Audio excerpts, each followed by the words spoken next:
这是巴黎最血腥的一场舞台剧《吸血鬼的新娘》，每场演出都会有一名妙龄少女在众目睽睽之下被吃掉，台下的观众纷纷惊叹于少女的演技，把惊恐无助演绎得淋漓尽致。有贵妇恨不得自己上台表演。Oh yes, Monsieur Vampire, take me. I adore you. You with your tongue.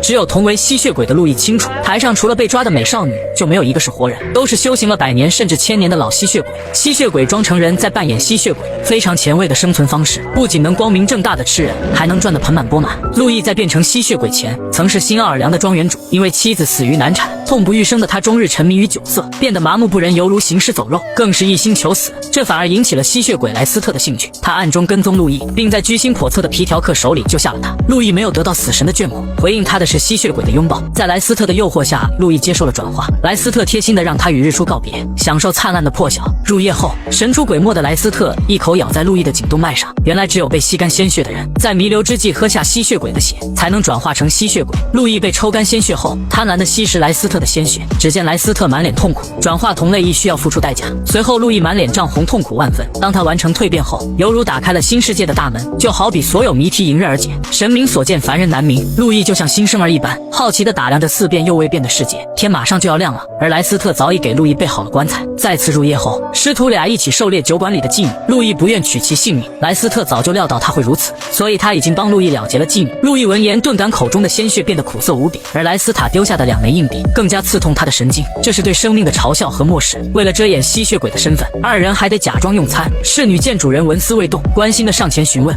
Are you not hungry, sir? Au contraire, ma chère. He could eat the whole colony. 路易赶走侍女后，莱斯特随手抓了只耗子，勉强挤出半杯鲜血给路易充饥。动物的血凉得很快，而且没有人类的鲜美，但至少能让路易免受良心的折磨。莱斯特则不同，他每晚要吃2、3个人，必须是上流社会的俊男靓女。师徒2人经常出没于舞会。这次莱斯特给路易物色了一个猎物，年迈多金的寡妇。原来他用读心术发现，寡妇买凶害死了自己的丈夫，吸食罪人的鲜血能减少愧疚感。路易这才没有拒绝，他成功俘获了寡妇的芳心。虽然寡妇都能当他的祖母了，莱斯特则拿下了寡妇的小情人。上流社会玩的就是花。路易爱抚了寡妇许久，眼看就能下口时，没想到他临阵退缩了，只好拿寡妇的2条小狗打牙祭。Whiny coward of a vampire who prowls the night killing rats and poodles. You could have finished us both. You condemn me to hell. 无能狂怒的他把莱斯特举在半空，莱斯特却畅快的大笑，总算还有点血性。此后莱斯特不再苛求路易，你想吃什么就吃什么吧。可短短几日，路易就吃光了庄园里的牲畜，而莱斯特抛在河里的尸体也被奴隶们发现了。整座庄园都被阴霾笼罩，奴隶们逐渐意识到，主人和他的客人从不在白天现身，即便庄园乱成一团，他们依旧待在城堡里不闻不问。其实2人都明白，暴露是迟早的事。莱斯特提议换个地方重新开始，但路易却认为无论去哪自己都已身处地狱。师徒2人因此不欢而散。之后侍女找了过来，她希望路易能出面安抚奴隶们，然而饥渴难耐的路易却一口咬在侍女的手腕上。与此同时，暴乱的奴隶们聚集在城堡前，想要烧死被恶魔附身的主人，而路易抱着侍女的尸体走了出来，震慑了所有奴隶。他驱逐了奴隶后，放火烧了祖祖辈辈建造的庄园。路易本想着一死了之，没想到莱斯特去而复返，他从火海中救出了路易。其实莱斯特也算是尽职尽责的老师，偏偏遇到了一个难缠的徒弟。之后师徒俩搬进了新奥尔良的河岸，莱斯特依旧花天酒地，以杀人为乐，而路易却不愿抛弃人性，即便是送到嘴边的鲜血，他也毫不犹豫地打翻在地。莱斯特恨铁不成钢，只能拿妓女撒气。就在他对路易即将死心时，转机出现了。失落的路易在经过黑死病肆虐的贫民窟时，因为饿昏了头，竟然吸干了一个可怜的小女孩，这让尾随他的莱斯特无比惊喜。他抱起女孩早已病故的母亲跳舞庆祝，你小子终于上道了。羞愧悔恨的路易再次消失在茫茫雨夜中，莱斯特则重新燃起了斗志。Now you love your precious kid. 雨停后，莱斯特循着老鼠的尸体找到了躲在下水道里的路易。他尝过小女孩的鲜血后，即便吃光全城的老鼠也无法满足，这让路易十分痛苦。莱斯特自称给他准备了一份礼物，原来在小女孩弥留之际时，莱斯特将其转化成了吸血鬼。路易看着这个洋娃娃般可爱的女孩，心中五味杂陈。莱斯特造了一个小吸血鬼来牵绊住自己，可明知如此，路易却不忍心离开。 You fiend. One happy family. 于是这个奇异的家庭就成立了。别指望吸血鬼能培养小孩子的是非观。莱斯特对克劳迪亚唯一的要求就是别在家里杀人，然而小女孩根本不受控制，只因裁缝在给他修衣服时扎伤了手指，手指上渗出血珠，就被贪嘴的克劳迪亚吸干了鲜血。凡是被他看中的洋娃娃，店主就没有能活到第二天的。至于教钢琴的家教老师，克劳迪亚学累了就直接拿老师开小灶。对莱斯特而言，他是一件完美的作品，是个有杀人天赋的高材生，懂得如何利用自身的优势勾引猎物上钩。但在路易眼里，他更像自己的女儿。然而几十年后，克劳迪亚看到了成熟女人的果体，她从此再也无法忘怀。年幼的身躯里住着成熟的灵魂，她越发厌恶这副娇俏的身体，渴望拥有那迷人性感的躯体。每当莱斯特送给她洋娃娃时，克劳迪亚才意识到自己又长了1岁。可她的床上摆满了洋娃娃，自己却不见丝毫长大。克劳迪亚像个发狂的小母猫，扔掉了所有洋娃娃，露出了藏在里面的女尸，这让莱斯特愤怒无比。别看吸血鬼爱吃人，但却非常厌恶尸体，因为吸食死尸的血会虚弱无比。克劳迪亚剪掉满头的卷发，想要打扮成大人的模样，然而下一秒，她的卷发又重新长了出来。在莱斯特转化她的那刻起，她洋娃娃般的外貌就永远不会改变。愤怒的克劳迪亚竟然用剪刀划烂了莱斯特的脸，可鲜血还未滴落，莱斯特的伤口就自动愈合了。吸血鬼的年龄越大，能力越强。克劳迪亚不敢再造次，把恨意偷偷埋在了心里。路易就像父亲一样安慰她，但她不满足于父女关系，她渴望做路易的情人。Now it's time to leave him. You will never let us go. 之后，克劳迪亚找上莱斯特求和，并献上一对双胞胎做礼物。莱斯特非常欣慰，可当他吸干双胞胎的鲜血后，才察觉到不对劲。原来因吸食鸦片而死的人，体内的血液依旧是温热的。莱斯特喝下死尸的血后虚弱无比，他急忙向隔壁的路易呼救，克劳迪亚却先一步割开了他的喉咙。纵使路易心有不忍，但事已至此，他也无能为力。之后，二人把莱斯特的尸体沉入了沼泽，杀死了创造者。他们就如孤儿一般失去了传承。二人决定前往欧洲搜寻同类。就在他们登船的前一夜，骨瘦如柴、衰老丑陋的莱斯特归来复仇。原来他的运气不错，沼泽里不乏一些鳄鱼、毒蛇和蟾蜍。 You've been a very, very naughty little girl. 即便莱斯特没有完全恢复，二人依旧不是他的对手。路易情急之下用煤油灯引燃了莱斯特，火势蔓延至整座小镇。二人一路疾驰，连夜上了船，看着点亮夜空的火海，路易依旧担心莱斯特是否还活着。然而他的担心是多余的。二人走遍了欧洲诸国，但却徒劳无获，莱斯特也没有再出现。最终，二人在法国定居，过着既像父女又像情人的生活。直到一天夜里，路易经过桥洞时遇到了一个怪人。怪人先是模仿路易的一举一动，然后自顾自地跳起了芭蕾，即便在墙上也是如履平地。路易无比惊喜，他终于遇到了同类，没想到对方却羞辱自己。就在此时，一个名为阿蒙的吸血鬼现身叫停了同伴，他送给路易一张歌剧院的门票，要他带着小美人一同观赏。这是巴黎最血腥的一场舞台剧《吸血鬼的新娘》，每场演出都会有一名妙龄少女在众目睽睽之下被吃掉。台下的观众纷纷惊叹于少女的演技，把惊恐无助演绎得淋漓尽致。有贵妇恨不得自己上台表演。 Oh yes, Monsieur Vampire, take me. I adore you. You with your tongue.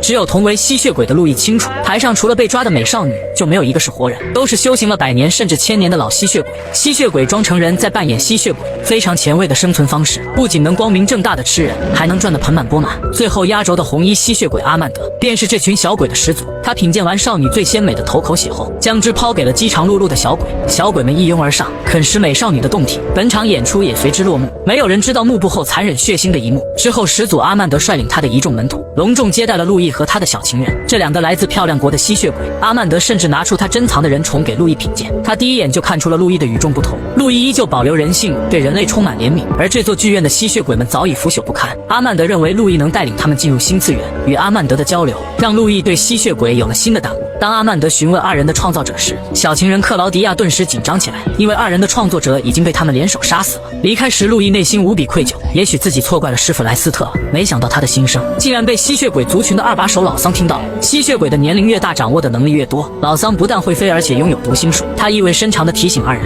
吸血鬼只有一个罪行，那就是残害同类。二人回到住处后，克劳迪亚压抑的愤怒终于爆发了。原来阿曼德以心声警告克劳迪亚，要他离开路易，路易则向克劳迪亚保证绝不会抛弃他。此后的日子里，路易经常去剧院向阿曼德讨教吸血鬼之道。每当阿曼德流露出招揽之意时，路易都会毫不犹豫地拒绝。这日，阿曼德突然警告路易，老桑已经对你的小情人起了杀心，如果不想他受到伤害，就赶紧送他离开。得知路易打算陪克劳迪亚一起离开，阿曼德立即深情告白。世界正在不停地改变，而剧院的吸血鬼们颓废顽固，止步不前。阿曼德不想虚度光阴，继续这乏味无趣的生活。路易的出现让他看到了希望，一个拥有人类灵魂的吸血鬼，还有比这更美的新娘吗？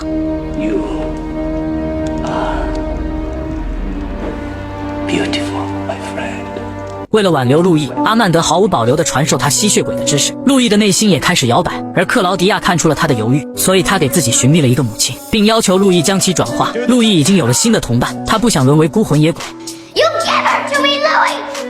Do this before you leave me! 路易终归是心软了，把女人转化成了吸血鬼。这对临时搭伙的母女还没来得及相认，一群吸血鬼冲了进来，一家三口被押到了剧院接受审判。因为始祖阿曼德不在，老桑才敢动他们。他命人把帮凶路易装箱，然后砌在了墙里。至于克劳迪亚和他刚认的母亲，则被丢进了一口枯井里，接受最残酷的惩罚。其实阿曼德就藏在剧院里，但他始终不肯露面，因为克劳迪亚的死有利于他得到路易的心。阿曼德计算着时间，当晨曦的第一缕阳光洒进枯井时，他立即去把路易挖了出来，并装作毫不知情的样子。枯井里只剩下2具紧紧拥抱的雕像，一碰即碎。虽然他们只做了半日的母女，但女人还是把克劳迪亚牢牢地护在身下。路易心如死灰，克劳迪亚既像他的女儿又像情人。老桑率领一众吸血鬼挑衅地看向路易，路易丝毫不怵，大战一触即发。阿曼德却拦住了他，即便是始祖也无法对抗一个族群。第二天，路易选在日出之前，吸血鬼们入眠之后，一把火烧了剧院。凡是出关的吸血鬼都被路易切成了2半。他如死神般挥舞镰刀，收割作乱人间的小鬼。即便是战力仅次于始祖的老桑，也没能逃过1分为2的命运。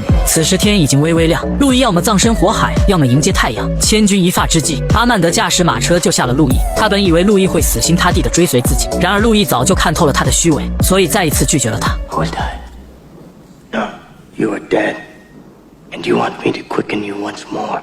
1988年，路易重新回到了新奥尔良。随着时代的进步，他终于能在大荧幕上欣赏日出。在化为废墟的故居里，他找到了苟延残喘的师傅莱斯特。莱斯特等了他200年，他还在纠结于往日的恩怨，路易却早就放下了。师徒2人就像是2个世界的人，路易早已把他甩在了身后。之后，一名记者注意到了路易，出于职业敏感，他想要挖掘路易的故事。路易毫不掩饰吸血鬼的身份，把他如何被莱斯特转化，在欧洲大开杀戒的故事娓娓道来。记者却无比激动，升职加薪已经不重要了，他更渴望成为吸血鬼。他误以为路易敞开心扉是为了邀请他成为伴侣，路易却无比失望。又一个不珍惜生命的蠢货。他以雷霆之势把记者举在半空。路易消失后，记者庆幸自己捡回了一条小命。他急忙带着录音带返回公司，这条采访一定能大爆。突然，一只干枯的手抓住了他的脖子，正是莱斯特。他吸干记者的鲜血后，终于恢复至巅峰状态。电台里播放着路易的采访，莱斯特直翻白眼，路易还是那么矫情，他的耳朵都快听出茧子了。 Still whining, Louis. I've had to listen to that for centuries. Please allow me to introduce myself. I'm a man